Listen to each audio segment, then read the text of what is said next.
Je sais que cette vidéo va parler à un maximum de personnes, car on a tous envie de faire du mieux possible pour nos enfants. Vous êtes un parent ou un futur parent soucieux de faire du mieux possible pour vos enfants, alors restez avec moi dans cette vidéo.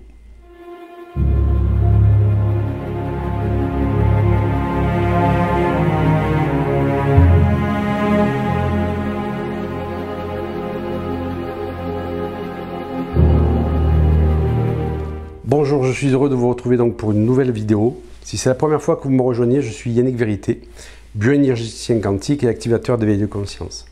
Je forme des praticiens au sein de mon école et j'ai eu envie de sortir du cadre de cet enseignement et de l'étendre aux personnes en quête d'une vie plus riche de sens. J'ai reçu de très nombreuses demandes lors de mes conférences et sur les réseaux de comment faire en tant que parent pour ne pas nuire à nos enfants. Raison pour laquelle j'ai tenu à aborder ce thème qui est super passionnant, mais délicat somme toute. Je suis moi-même père de 2 garçons et on se demande effectivement à un moment peut-être ce qu'on a pu louper ou passer à côté, surtout quand nos enfants sont confrontés à des difficultés. Nous avons tous été nous-mêmes des enfants et peut-être à un moment donné, nous avons pu reprocher des choses à nos parents. D'avoir été trop laxiste, trop absent, trop envahissant, destructeur, trop couvant, etc. Trop, pas assez. Peut-être vous avez eu aussi une relation compliquée avec un de vos parents, voire peut-être les deux. Et vous avez peur de reproduire cela. Ou alors vous faites tout ce qui est en votre pouvoir pour ne pas reproduire cela et peut-être faire carrément l'inverse. Quand on entre dans une profession ou une entreprise, on nous forme pour un job. On a un mode d'emploi, on a une formation solide pour assurer ce job. Il n'y a aucune formation qui est délivrée pour le job de parent. Alors que c'est le plus difficile de tous et c'est dans celui-ci que nous sommes le moins équipés. Alors on y va à tâtons, on voit comment ça réagit en fonction de l'attitude de nos enfants et souvent on s'en veut et on culpabilise. Suis-je assez patient? Ne le suis-je pas trop? Ai-je la bonne réaction? Etc. Ces questions sont légitimes. Il est bon de se les poser. Car il est malvenu de penser que nous avons la science infuse. Mais ces questions, elles nous pourrissent la vie. Pourquoi? Parce qu'on tourne en boucle sur cette culpabilité. Et loin de moi l'idée de vous donner un mode d'emploi, car ce sont nos enfants qui nous guident. Je vais juste vous exposer mon point de vue en tant que bioénergéticien quantique. Si vous avez été confronté à des difficultés avec vos parents, sachez qu'il y a de grandes chances pour que votre enfant un jour fasse un miroir à cela. Car nos enfants, ce sont de grands enseignants. Et donc chaque fois que vous êtes confronté à quelque chose avec votre enfant, la première chose, c'est donc de se mettre en paix avec ce que vous avez vécu avec vos parents. On a choisi nos parents avant notre incarnation, car ils représentaient le meilleur chaudron pour nous, pour forger ce que nous sommes là, maintenant. Ils ont été les parents idéaux pour apprendre une leçon et dépasser un défi, à condition de comprendre ce défi. Attention, je n'ai pas dit qu'ils étaient des parents parfaits, au sens où on aimerait le voir, mais des parents idéaux pour le défi de notre âme. Imaginons que nous ayons à apprendre la compassion dans cette vie, eh bien nous avons choisi des parents qui, d'une manière ou d'une autre, vont nous ouvrir à cette compassion, et ça peut être de manière dure aussi. Quoi que vous ayez vécu avec vos parents, il est indispensable de se mettre un jour en paix avec ce que vous avez vécu avec eux. J'ai abordé ce sujet dans une vidéo précédente, ce qui était être en lien ou en relation. Être en lien, c'est être en paix d'âme à âme, en reconnaissant que le parent a fait ce qu'il a pu avec son propre vécu et la conscience du moment. Et on peut être en lien, mais pas en relation, car la personnalité du parent est trop complexe pour continuer à se côtoyer. De ce fait, si vous voulez partir sur une relation de base qui marche avec vos enfants, c'est indispensable de pacifier le vécu avec ses propres parents, quoi qu'il s'est passé. Je ne dis pas que c'est facile. Je dis que ça demande d'avoir un point de vue plus large que celui qu'on a la plupart du temps. Ça, c'est une évidence. C'est le premier point, il est incontournable. Le deuxième point, c'est observer dans vos réactions en quoi vous fuyez, vous reproduisez, vous vous opposez à vos propres parents. On a reçu un schéma éducatif qui nous a convenu ou non. Il va être difficile, si on ne porte pas attention dessus, à trouver sa propre voie en tant que parent. Je m'explique. Vous avez eu des parents sévères. Bien, la reproduction, c'est d'être sévère comme eux, par exemple. La fuite va consister à ne surtout pas être comme eux, donc vous n'aurez aucune autorité vis-à-vis de vos enfants et vous aurez tendance à couver vos enfants et peut-être trop les empêchant de se responsabiliser en les empêchant de grandir. La maîtrise fera que vous allez tout contrôler pour être le meilleur parent possible, le plus parfait. Du coup, vous êtes tout le temps sous tension.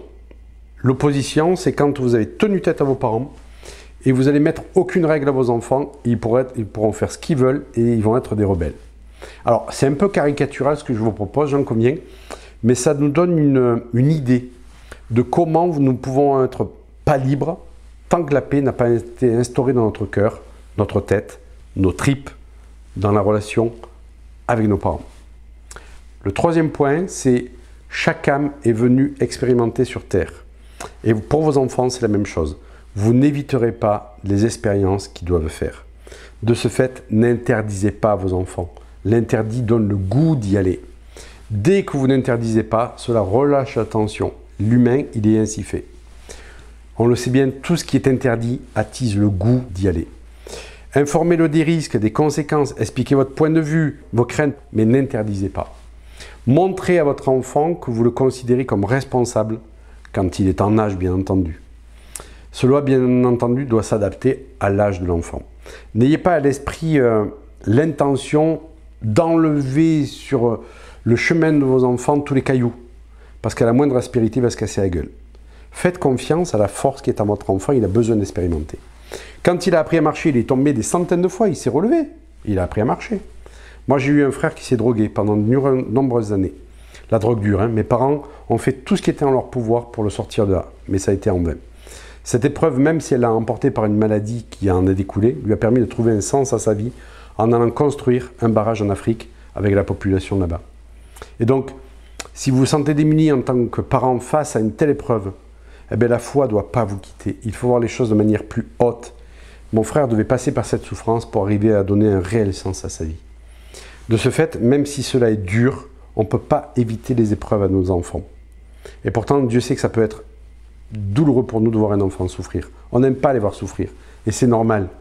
Mais dites-vous que son âme a choisi aussi ce terrain pour grandir, et ça c'est important. Le quatrième point, c'est vous avez vécu des choses difficiles, et vous avez peut-être peur d'avoir légué ça à vos enfants. J'ai eu beaucoup de consultants, moi, qui venaient en me disant, mais la maman disait, j'ai peur d'avoir légué ça à mes enfants, j'ai peur d'avoir légué mon vécu. Elle avait été abusée, enfant, elle avait peur d'avoir filé ça à sa fille. Eh bien, je suis désolé de vous dire, mais c'est trop tard pour avoir peur, parce que l'héritage, il a déjà été donné en intra-utérin, ceci via la génétique et les mémoires cellulaires. Attention, ça ne veut pas dire que votre fille sera abusée si vous l'avez été. Ne me faites pas dire ça. Mais la peur de cela peut vous faire prendre une attitude trop couvante, trop protectrice. Ne vous culpabilisez pas, ne vous inquiétez pas. Si vous ne voulez pas que votre enfant soit confronté à ce que vous avez vécu de dur, il sera lui nécessaire de lui parler de ce que vous avez vécu. Et donc ça m'amène au cinquième point, qui est le fait de ne pas avoir de secret. Ne cachez rien à vos enfants. Tout ce qui est tue nous tue et devient un secret de famille qui mettra une ombre sur votre famille. Si vous taisez les choses, la vie les remet en lumière, mais sous une forme qu'on ne comprend pas. Une maman un jour m'amène son fils qui est insupportable, le gamin. Elle ne peut rien en faire, il est hyperactif, il ne dort pas la nuit, il refuse tout, il dit toujours non à tout, il a 7 ans. Je repère vite qu'il y a eu un IVG devant lui. Elle me dit avec un geste de la main de rien dire. Je lui demande à part pourquoi, et elle me dit qu'elle veut garder le silence. Elle me dit qu'elle s'en veut et elle ne veut rien dire à son enfant car elle culpabilise d'avoir fait cet IVG. Je lui réponds qu'il faudra bien qu'elle fasse une séance pour libérer cette culpabilité, mais que son enfant devra savoir à un moment donné dans sa vie. Pourquoi ? Parce que cet enfant ne connaît pas sa place, donc il ne reste pas en place. Son inconscient, c'est qu'il est deuxième, mais son conscient croit qu'il est le premier. Et cet enfant donc n'arrive pas à trouver sa place et à intégrer les maths. Une fois la séance faite et le secret révélé, l'enfant n'a plus ce comportement. Comme quoi, c'est important de dire les choses. Alors, comment j'ai conseillé de dire ? Tout simplement qu'un enfant aurait dû être là avant lui, mais la mère nature a fait qu'il n'a pas pu rester.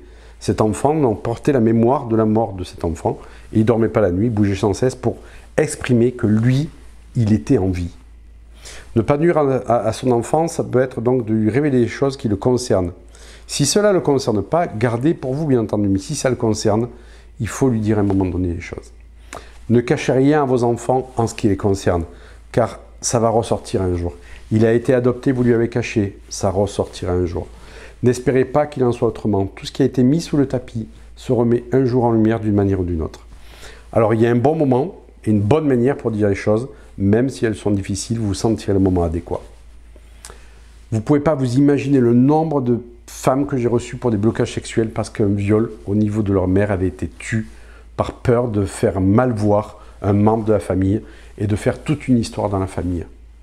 Si vous ne dénouez pas le fil, eh bien c'est votre enfant qui devra le faire. Ne tombez pas non plus dans l'attitude inverse de tout vouloir expliquer à un enfant à un âge où il ne peut pas comprendre. Ça, c'est pas OK non plus. Et surtout, ne le faites pas pour soulager votre conscience, mais juste pour transmettre votre expérience. Et donc, j'en arrive au 6e point, qui est de parler de votre vie. Parlez-leur de votre vie, de votre expérience de vie avec vos propres parents. Simplement, même si vos parents étaient durs avec vous, ils doivent sentir qu'en vous, il n'y a aucun reproche. Juste le fait de relater votre vécu est bien entendu un moment de leur âge où ils peuvent comprendre cela. Mes parents étaient durs avec moi, c'est comme cela que je l'ai vécu. C'était une époque. Maintenant, ce sont tes grands-parents, donc leur position est différente. Toi, tu dois juste les voir comme ils sont avec toi, comme tes grands-parents. Comme ils étaient avec moi, ne te concerne pas. Je te relate juste ça pour t'expliquer que si je suis dur avec toi, c'est parfois le passé qui revient. Et donc, je vais être attentif à modifier cela. Voilà ce que vous pouvez dire à votre enfant. Et demandez-lui s'il est OK pour entendre ça. Ne lui imposez pas les choses. Le 7e point, c'est responsabiliser vos enfants. Ne les infantilisez pas. Sa chambre n'est pas rangée, ça vous met hors de vous, elle est en peste. N'allez pas lui ranger. Dites-lui qu'il y a des règles dans la maison, c'est comme ça. Les règles sont là pour structurer un enfant. Mais ne soyez pas rigide avec vos règles. N'allez pas dans la confrontation. Expliquez-lui que s'il veut une vie structurée, il doit se structurer lui aussi. Et cela passe par le rangement, par exemple, de sa chambre. Sensibilisez-le à cela. Peut-être que si votre enfant est trop laxiste, c'est que vous êtes trop rigide. Il est donc peut-être en opposition avec vous. Et n'en faites pas un drame. Car si vous focalisez dessus, eh bien vous grandissez le problème. Montrez-lui peut-être des vidéos d'arts martiaux, c'est ce que j'ai fait à mon fils, et l'utilité de la discipline. Il est sûrement en recherche de l'autorité du père. Et donc à ce sujet, si vous êtes une maman seule qui regarde cette vidéo et que le père est absent dans son rôle ou absent physiquement, je suis désolé de vous le dire, mais vous ne pourrez pas remplacer l'autorité masculine, qui peut être aussi jouée par un entraîneur sportif, un grand-père, un grand frère, un oncle. Et si cela n'est pas joué par un homme, ça peut être aussi joué par une autorité comme l'armée, la police ou la justice. Bien, faites en sorte de laisser un espace où ils peuvent aller chercher la puissance en eux, vos enfants. Dites-leur qu'ils sont munis de cette force pour les pousser à l'autonomie. Un enfant souffrira moins d'être livré entre guillemets à lui-même, avec un œil attentif sur lui, que d'être complètement couvé. Tout est question de juste milieu, bien entendu. Le 8e point, c'est ne cherchez pas à être le parent parfait, ça ne marche pas. On fait tous des erreurs, ce qu'on appelle des essais. On fait ça parce qu'il n'y a pas de mode d'emploi. On ne nous a pas donné, donc dites-vous que quoi que vous fassiez, ça ne sera pas parfait. Dites-vous qu'à un moment donné, pour se construire, votre enfant aura peut-être besoin de vous rejeter. Ça sera une bonne chose pour lui-même, même si c'est dur pour vous. Cela fait partie du jeu, ne lui en veuillez pas, ne vous trouvez pas ingrat. Il fait ce que vous avez peut-être pas fait ou pas osé faire.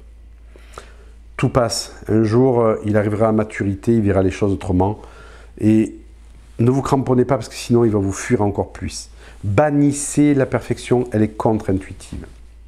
Le 9e point, c'est rejoignez-les sur ce qu'ils aiment. Les jeux vidéo, les mangas. Faites une analogie entre leur univers et la vraie vie. Il y a plein de ponts à faire. Ne faites pas de la dissection comme ça. Ne critiquez pas ce qu'ils aiment, car c'est les rejeter que de faire cela. Cherchez à comprendre ce qui les intéresse. Ne vous comportez pas comme l'adulte ringard comme ça qui veut enseigner à son enfant la vie, car vous avez beaucoup à apprendre de lui. La vie, c'est pas d'être sérieux et de vouloir amener vos enfants dans ce sérieux, dans votre vision de voir les choses. Ne leur enseignez pas la vie, c'est dur, la vie, c'est ça, il faut se battre, il faut réussir, il faut bosser dur. C'est pas de la rigolade. Ça, c'est votre point de vue, ça. Ne leur transmettez pas. Parlez juste, vous, de votre expérience. Sans vouloir les moraliser, mais juste un partage d'expérience de ce que vous avez vécu qui va vous permettre de comprendre pourquoi vous avez, vous, ces croyances et ces points de vue. Et essayez de mettre leurs lunettes et non pas vous de leur donner vos lunettes. Et le 10e point, le dernier, c'est soyez indulgent avec vous. Vous faire des reproches, ça ne sert à rien. Vous voyez plutôt que ce que vous pouvez modifier pour arranger la situation. Faites un cercle de parole avec vos enfants où la parole est libre et aucun reproche ne peut être fait de vous contre eux. Donnez-leur l'opportunité de s'exprimer. Et s'ils n'osent pas s'exprimer avec vous, proposez-leur de le faire avec une tierce personne qui garderait leur secret. acceptez de ne pas tout contrôler. Vos enfants ne sont pas vos enfants. Ils sont les fils et les filles de la pelle de la vie elle-même. Ils viennent à travers vous et non de vous. Et bien qu'ils soient avec vous, ils ne vous appartiennent pas. Vous pouvez leur donner votre amour, mais non vos pensées, car ils ont leur propre pensée. J'adore ces quelques phrases du prophète, de Khalil Gibran. Pour moi, c'est vraiment ce qui gère ce que doit être l'éducation sur un enfant. C'est vraiment, nous sommes leurs tuteurs, donc c'est important de pouvoir mettre des limites et qu'ils puissent s'appuyer sur nous comme une plante qui a besoin de grandir. Mais un tuteur ne doit pas non plus enfermer cette plante et la scléroser, parce que sinon, une fois qu'on enlève le tuteur, la plante, elle tombe par terre. J'espère que cette vidéo vous aura été utile. N'hésitez pas à la commenter, à la partager, à liker, à vous abonner à ma chaîne, de façon à ce que vous puissiez recevoir les vidéos, en être informé. Et je vous dis bye bye, à tout bientôt, merci.